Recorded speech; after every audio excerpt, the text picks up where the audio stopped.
The Black Cat. You are not going to believe this story, but it is a true story, as true as I sit here writing it, as true as I will die in the morning. Yes, this story ends with my end, with my death tomorrow. I have always been a kind and loving person. Everyone will tell you this.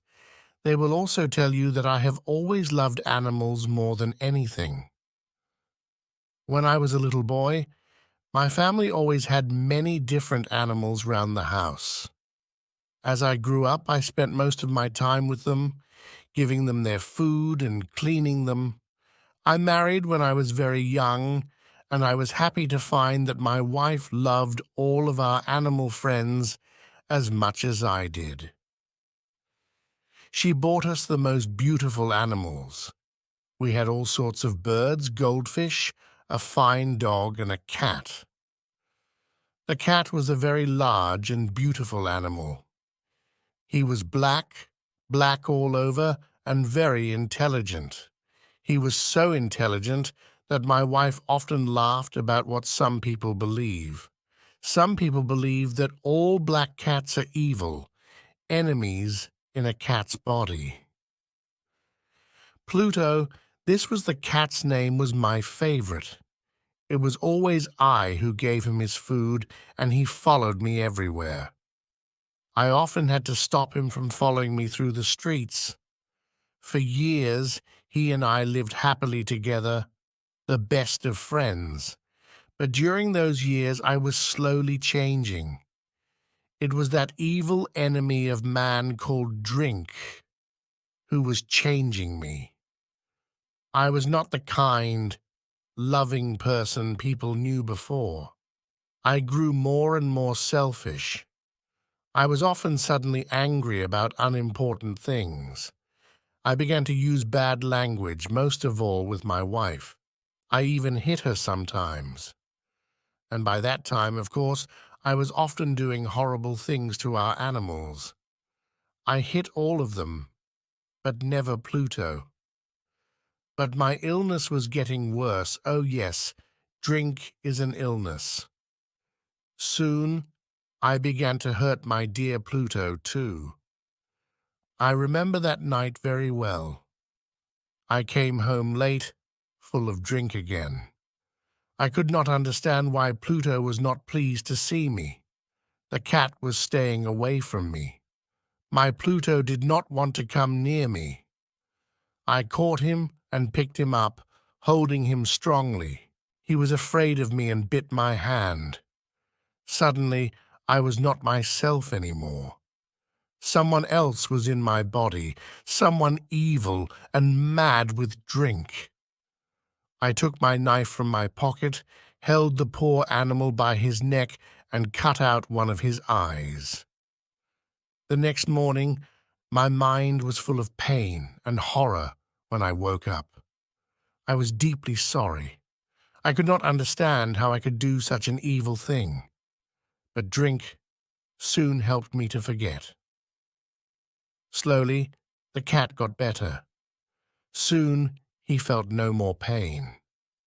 There was now only an ugly dry hole where the eye once was. He began to go round the house as usual again. He never came near me now, of course, and he ran away when I went too close. I knew he didn't love me anymore. At first I was sad. Then slowly I started to feel angry, and I did another terrible thing. I had to do it. I could not stop myself. I did it with a terrible sadness in my heart, because I knew it was evil. And that was why I did it, yes. I did it because I knew it was evil. What did I do? I caught the cat and hung him by his neck from a tree until he was dead. That night I woke up suddenly. My bed was on fire. I heard people outside shouting, "Fire! Fire!" Our house was burning. I, my wife, and our servant were lucky to escape. We stood and watched as the house burned down to the ground. There was nothing left of the building the next morning. All the walls fell down during the night, except one wall in the middle of the house. I realized why this wall did not burn, because there was new plaster on it. The plaster was still quite wet. I was surprised to see a crowd of people next to the wall. They were talking and seemed to be quite excited. I went closer and looked over their shoulders. I saw a black shape in the new white plaster. It was the shape of a large cat hanging by its neck. I looked at the shape with complete horror. Several minutes passed before I could think clearly again. I knew I had to try to think clearly. I had to know why it was there. I remembered hanging the cat in the garden of the house next door. During the fire, the garden was full of people. Probably someone cut the dead cat from the tree and threw it through the window to try and wake me. The falling walls pressed the animal's body into the fresh plaster. The cat burned completely, leaving the black shape in the new plaster. Yes, I was sure that was what happened. But I could not forget that black shape for months. I even saw it in my dreams. I began to feel sad about losing the animal. So I began to look for another one. I looked mostly in the poor parts of our town where I went drinking. I searched for another black cat of the same size and type as Pluto. One night, as I sat in a dark and dirty drinking house, I noticed a black object on top of a cupboard near some bottles of wine. I was surprised when I saw it. I looked at those bottles a few minutes ago, I thought, and I am sure that object was not there before I got up and went to see what it was. I put my hand up, touched it, and found that it was a black cat, a very large one, as large as Pluto. He looked like Pluto too in every way but one. Pluto did not have a white hair anywhere on his body. This cat had a large white shape on his front. He got up when I touched him and pressed the side of his head against my hand several times. He liked me. This was the animal I was looking for. He continued to be very friendly, and later, when I left, he followed me into the street. He came all the way home with me. We now had another house and came inside. He immediately jumped up onto the most comfortable chair and went to sleep. He stayed with us, of course. He loved both of us, and very soon he became my wife's favorite animal. But as the weeks passed, I began to dislike the animal more and more. I do not know why, but I hated the way he loved me. Soon, I began to hate him, but I was never unkind to him. Yes, I was very careful about that. I kept away from him because I remembered what I did to my poor Pluto. I also hated the animal because he only had one eye. I noticed this the morning after he came home with me. Of course, this only made my dear wife love him more. But the more I hated the cat, the more he seemed to love me. He followed me everywhere, getting under my feet all the time. When I sat down, he always sat under my chair. Often he tried to jump up on my knees.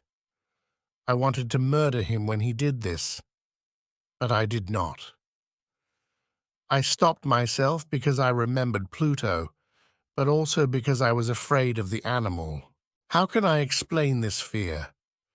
It was not really a fear of something evil, but then how else can I possibly describe it? Slowly, this strange fear grew into horror. Yes, horror. If I tell you why, you will not believe me. You will think I am mad. Several times my wife took the cat and showed me the white shape on his chest. She said the shape was slowly changing. For a long time I did not believe her, but slowly, after many weeks, I began to see that she was right. The shape was changing.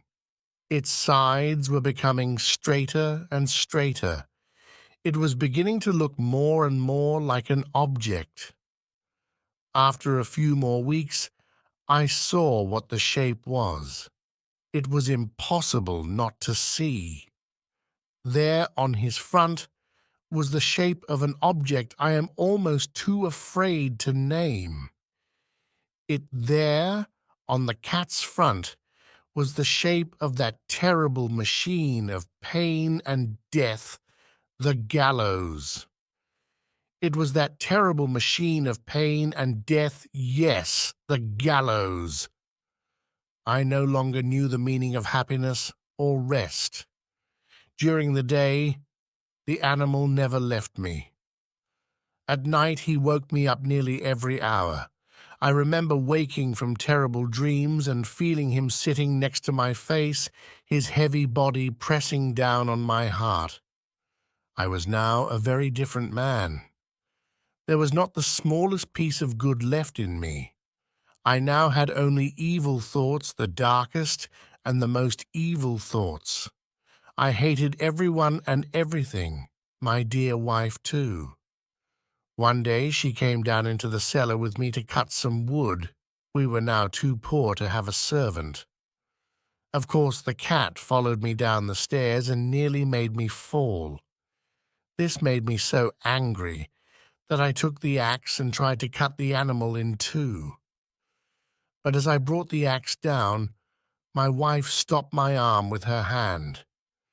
This made me even more angry, and I pulled her hand away from my wrist, lifted the tool again, brought it down hard, and buried it in the top of her head. I had to hide the body. I knew I could not take it out of the house. The neighbors noticed everything.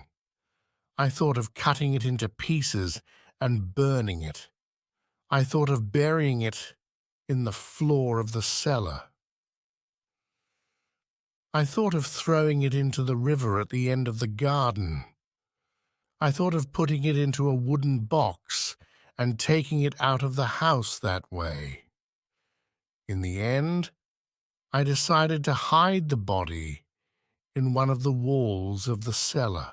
It was quite an old building near the river, so the walls of the cellar were quite wet and the plaster was soft. There was new plaster on one of the walls, and I knew that underneath it the wall was not very strong. I also knew that this wall was very thick. I could hide the body in the middle of it. It was not difficult. I took off some plaster, took out a few stones, and made a hole in the earth that filled the middle of the wall. I put my wife there, put back the stones, made some new plaster, and put it on the wall. Then I cleaned the floor and looked carefully round. Everything looked just as it did before. Nobody would ever know. Next, I went upstairs to kill the cat. The animal was bringing me bad luck. I had to kill it. I searched everywhere, but I could not find him. I was sure it was because of my wife's murder. He was too clever to come near me now. I waited all evening, but I did not see the evil animal. He did not come back during the night either. And so, for the first time in a long time, I slept well. When I woke up the next morning, I was surprised to see that the cat still was not there. 2-3 days passed, and there was still no cat. I cannot tell you how happy I began to feel. I felt so much better without the cat. Yes, it was he who brought me all my unhappiness. And now, without him, I began to feel like a free man again. It was wonderful, no more cat, Never again. Several people came and asked about my wife, but I answered their questions easily. Then, on the fourth day, the police came. I was not worried when they searched the house. They asked me to come with them as they searched. They looked everywhere, several times. Then they went down into the cellar. I went down with them, of course. I was not a bit afraid. I walked calmly up and down, watching them search. They found nothing, of course, and soon they were ready to go. I was so happy that I could not stop talking as they went up the stairs. I did not really know what I was saying. "Good day to you all, dear sirs," I said. "Yes, this is a well-built old house, isn't it? Yes, a very well-built old house. These walls are you going, gentlemen? These walls are strong, aren't they?" I knocked hard on the part of the wall where my wife was. A voice came from inside the wall in answer to my knock. It was a cry, like a child's. Quickly, it grew into a long scream of pain and horror. I saw the policemen standing on the stairs with their mouths open. Suddenly, they all ran down in a great hurry and began breaking down the wall. It fell quickly, and there was my wife standing inside. There she was, with dried blood all over her head, looking at them. And there was the cat, standing on her head, his red mouth wide open in a scream, and his one gold eye shining like fire. The clever animal! My wife was dead because of him, and now his evil voice was sending me to the gallows. The end.